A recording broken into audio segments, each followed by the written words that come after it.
Hi there and welcome back. My name is Sheldon McLeod. This is my spot on the internet, my little corner to help us build a community to talk about the things that are important to us, to talk about some of the issues that have arisen and some of the things that concern me, quite honestly. Now, I know it's a joke, but I heard this recently. They said the most expensive vehicle to operate these days is a grocery cart.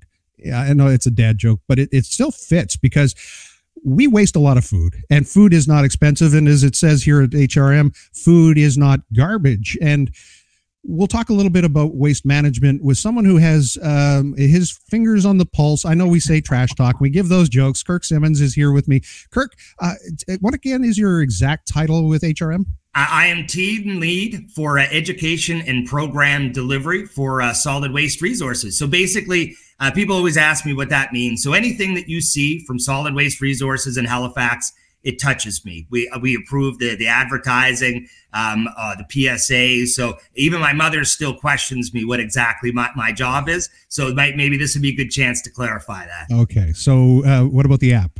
Doesn't that make your job redundant? Not at all. Not at all. Well, you know, funny with the app, Shelly, you mentioned that we actually get a lot of input from the public on our app.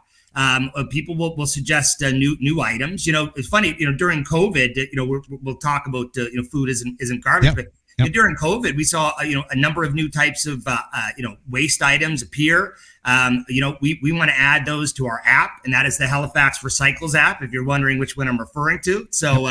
But you know, you know, we get input from the public on those kinds of things because there's always new items that are coming out. And for folks who don't know, and we don't want to get into the weeds here, but waste reduction, it costs a lot of money to get rid of the stuff that we throw out. It really does. And listen, waste management, there's a cost. There's an environmental impact. You know, having those trucks pick up your compost. You know, it is a process, and this is one of the reasons we're saying food isn't garbage. And number one, you know, if we can reduce the amount of food waste that people are making, then we don't have to pick it up. We don't have to process it. And it's a very simple concept, you know, but we're looking at some statistics, and about 63% of food that Canadians throw away can be eaten. 63%. And you were mentioning the most expensive vehicle is a grocery cart. You know, absolutely. Think about all of the wasted resource that is happening there. And this is one of the reasons we wanted to draw attention to this campaign. Yeah, here are the statistics on the website. Almost 2.3 million tons of edible food wasted across Canada, costing over $20 billion. I mean, it's kind of a shame to think there are hungry people and we're throwing out stuff.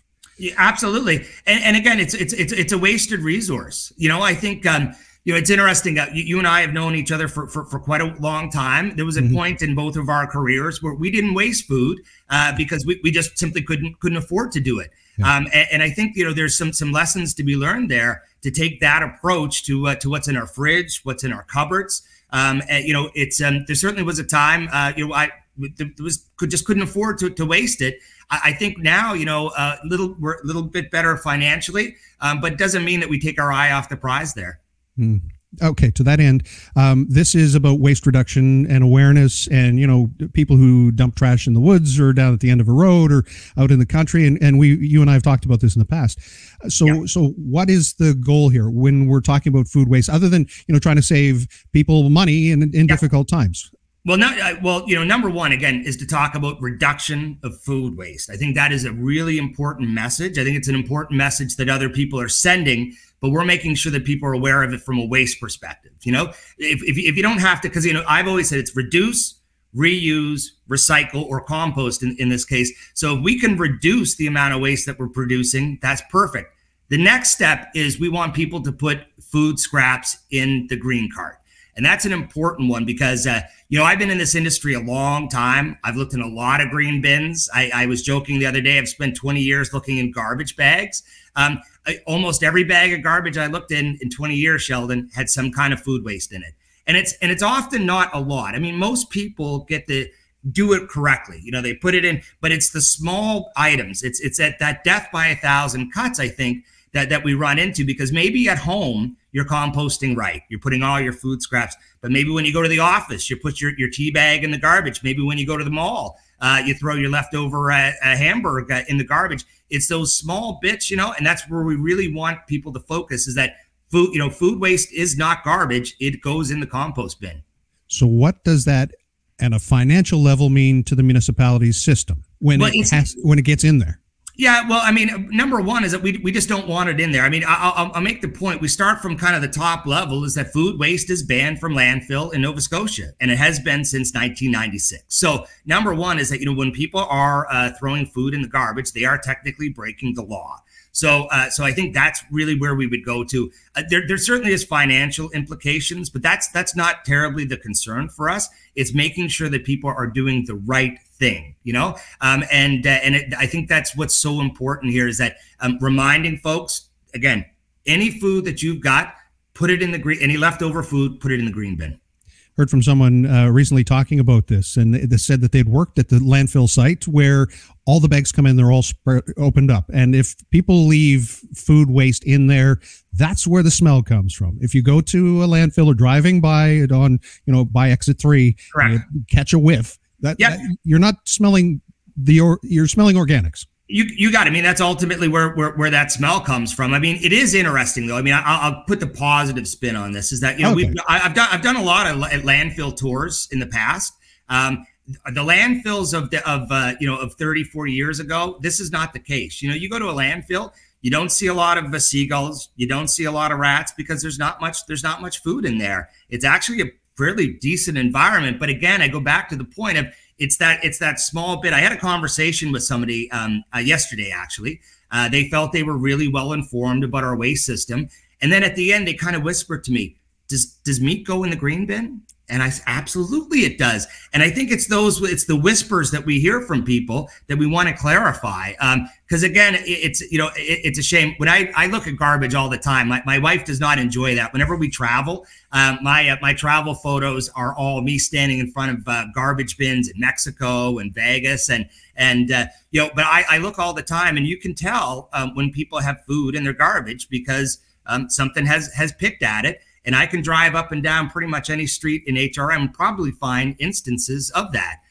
It's just a wasted resource, And when back to the landfill point, when we put it in a landfill, it's going to stay there. It's really not going to break down. It'll create methane. But it's a wasted resource. When we put it in the green cart, that is turned into compost. That compost is then used by commercial landscapers. So, again, we're turning waste into a resource. And people think food waste, well, big deal. It is a big deal. It absolutely is a big deal. We need to make that kind of a change.